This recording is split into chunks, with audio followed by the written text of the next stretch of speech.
Hey everyone, welcome to my channel. I'm Anna. Thanks so much for tuning in. Today we're going to be making small batch handmade paper. I think using handmade paper in your artwork is a really cool way to add character to your canvas and also to recycle any kind of scraps you have lying around the house. And just a quick reminder before we begin, if you enjoyed the video, give it a like. If you have feedback, leave a comment. And if you haven't already, don't forget to subscribe and turn on notifications. All right, let's jump into our small batch handmade paper. This batch should make about 8 5x7 sheets. And just a heads up, paper making is a process. So I like to break it down into 4 different stages that I complete over the course of 3 days. So for the first day, we're going to be soaking the paper. The second day, we're going to make our pulp, shape, and press the paper. And then the third day, we're going to be drying our paper. And paper making does involve a bit of equipment, but most of it you'll probably already have on hand, or you'll be able to find it pretty easily and affordably. I have a full list of materials in the description if you want to pause the video just to get an overview. Otherwise, I'm going to let you know which materials you need at the beginning of each stage. All right, that's the overview. Let's jump into stage 1. Okay, the soaking stage is really easy. All you need for this is a 4-gallon storage bin, some paper. This is my studio scrap bin. Some of this paper is paper that was just discard from my different projects that I've done, but it's also a mixture of junk mail. I think there's just some packing paper in here. I kind of did a mixture of everything. I even have some colored bits in here. And remember that the colors of the paper that you use to make the pulp are going to obviously affect the overall color that you get for your final paper. Also, I clearly shredded my paper, but if you don't have a paper shredder, no worries. Just tear the paper into really small little pieces. And you're going to want 12 tightly packed cups of shredded or torn paper. So you're going to need something to measure that out with. I'm just using my blender pitcher for that. And last but not least, you'll want some hot water. So all I've got to do for this step is just pack your paper tightly into your measuring cup and do that as many times as you need to get 12 cups. Dump it in your soaking bin. And I know already that 12 cups is going to be a little more than I need, but I like to have extra on hand in case something goes wrong or I want to experiment. And that's 12 cups. We're good to go. Okay, so the water's hot enough, so I'm just covering my paper in water. And you can't really have too much. I think I've filled it a little over halfway, so that's probably good. It's almost 5 o'clock. I'm gonna cover this and let it sit overnight. Tomorrow we will come back, make some pulp and some paper. Okay, it is day 2 on to stage 2, pulping. So for this stage, you're going to want your tub of water and paper shreds, a mixing bowl, a kitchen strainer, a pitcher, a cup measure, and a cheap blender that you dedicate to paper making, like this sassy red Hamilton Beach model here. Okay, let's start pulping. So the first thing we want to do is we want to separate our soaked paper shred from our water. So just take your kitchen strainer and scoop up a bundle of it, and you'll want to squeeze the water out of it before you put it in your mixing bowl.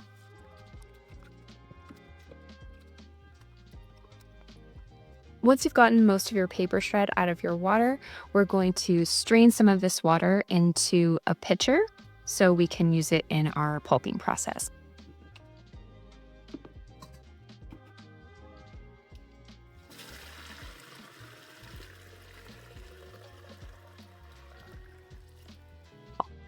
And depending on how much water you used in your soak, you may need more pitchers.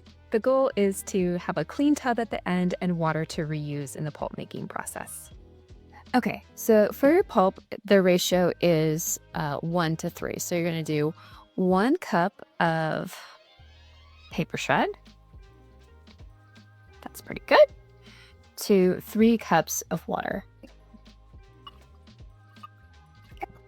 Let's puree.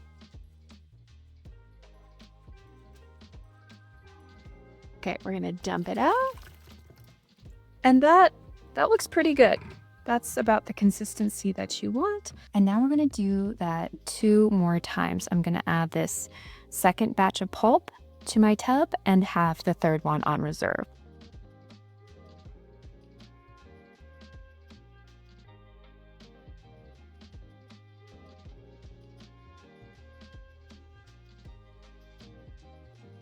once you've got your 2 batches of pulp in your bin, we're going to top it off with 2 gallons of water. And since I don't want to waste water, I'm just using what I collected in my pitchers from the soak, which actually happened to be about 2 gallons.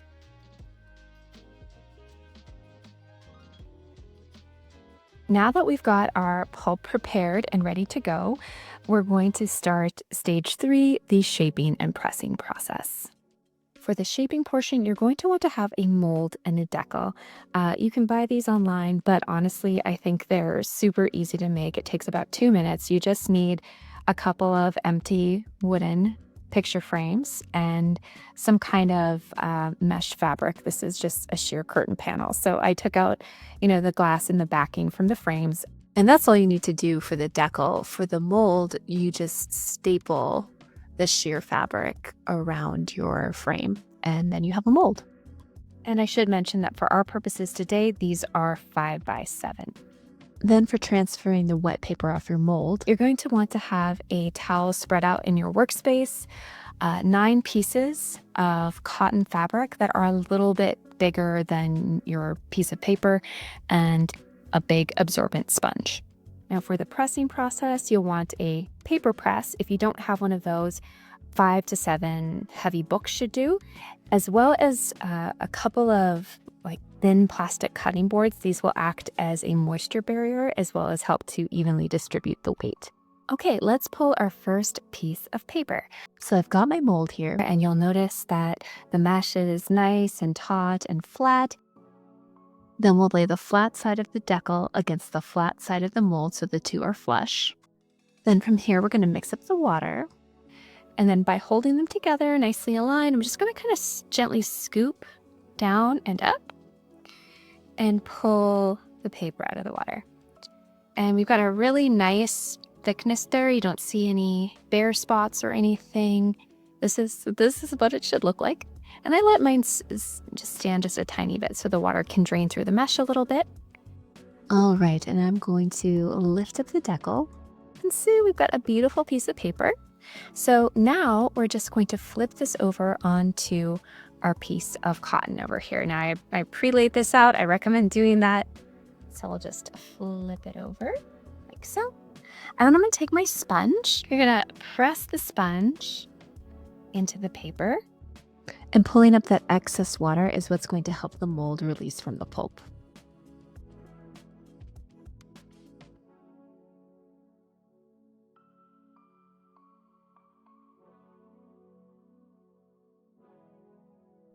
All right, that looks pretty good. I'm going to try to release the mold from the paper.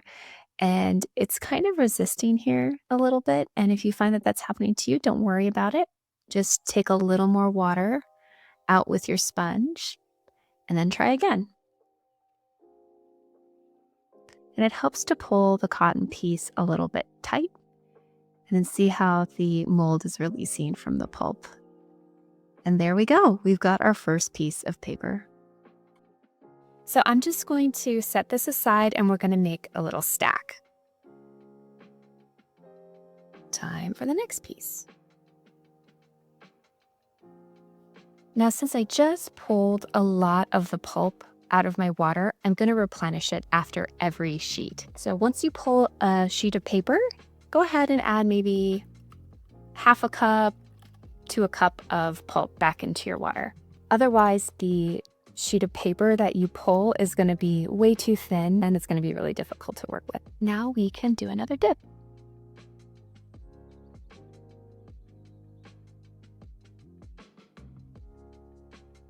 Oh no. All right, so notice how this piece right here got a little thin. I'm actually going to put this back in and try again because that's too thin. And I might add just a tiny bit more pulp. So I'm just gonna wring that out and then we'll just try again. It's not a big deal. One of the things that I love about paper making is that it's really forgiving. If things get stuck to the mold or stuck to the paper, just rinse it off in the tub and start again. And I should mention that in the course of making these 8 sheets of paper, I did go through my entire batch of reserve pulp. So I just made a little more. Again, that was 1 cup paper shed, 3 cups water. And that's why I always soak a little extra paper. Okay, so I've got my stack of 8 papers here. I'm going to put 1 more sheet of cotton over the top. And now we're going to put it in our press. So this is my homemade paper press. My husband actually made it for me. It's made of 2 really heavy wooden cutting boards. He drilled a hole in the 4 corners of both. Then he put big, long bolts through each corner, a washer on the very top, and then these little screw top to tamp things down with a lot of pressure. So if you want to make one of those yourself, go for it. If you have a purchase paper press, obviously you'll use that. Or like I said before, you can use, some really heavy books. That should do the trick. I've taken the liberty of placing my stack of wet paper divided by our cotton sheets onto a plastic cutting board. And I'm going to just cover it with another one. So we have a little paper and plastic sandwich. Cool. I'm going to slide the sandwich in between these boards and then tamp it down.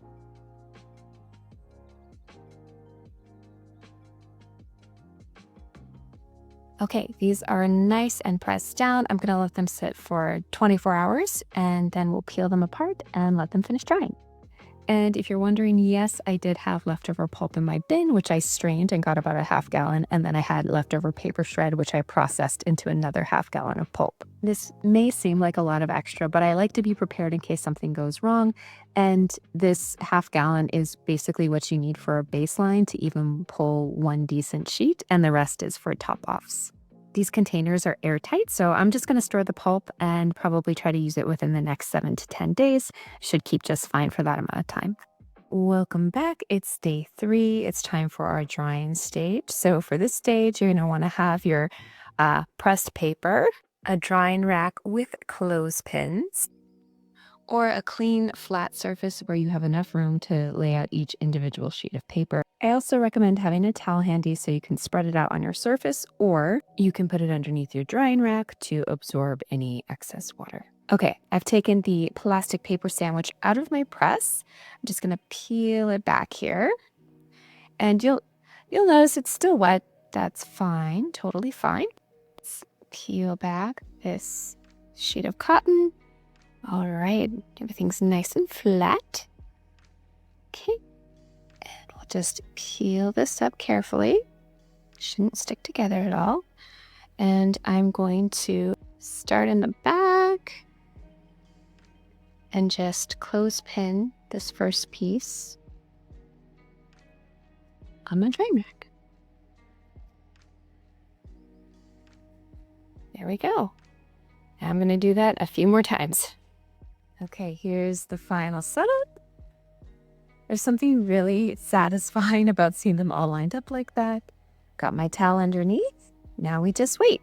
I'll check on them in another 24 hours. All right, so it is the next day and the paper has completely dried. So now we're going to do one of my favorite parts, is just peeling the paper off the fabric. There's something really satisfying about it. Here's the first piece.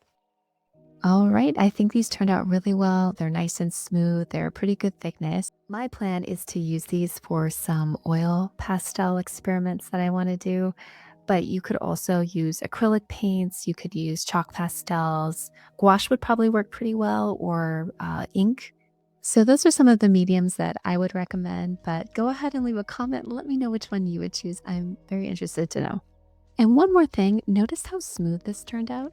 That's because we pressed it while it was wet before we dried it. If you just skip from shaping the paper to hanging it up to dry without pressing it first, you're going to get a more textured piece of paper. And that's fine, but it's just nice to know the outcome you're going to get. And for finishing touches, if you really want to flatten out your paper, you can just set it under some books until you're ready to use it. And to store it or give it away as a gift, you can always tie it off with a beautiful, stylish bow. And that is small batch handmade paper. If you made it to the end, thank you so much for creating with me today. Until next time, take care.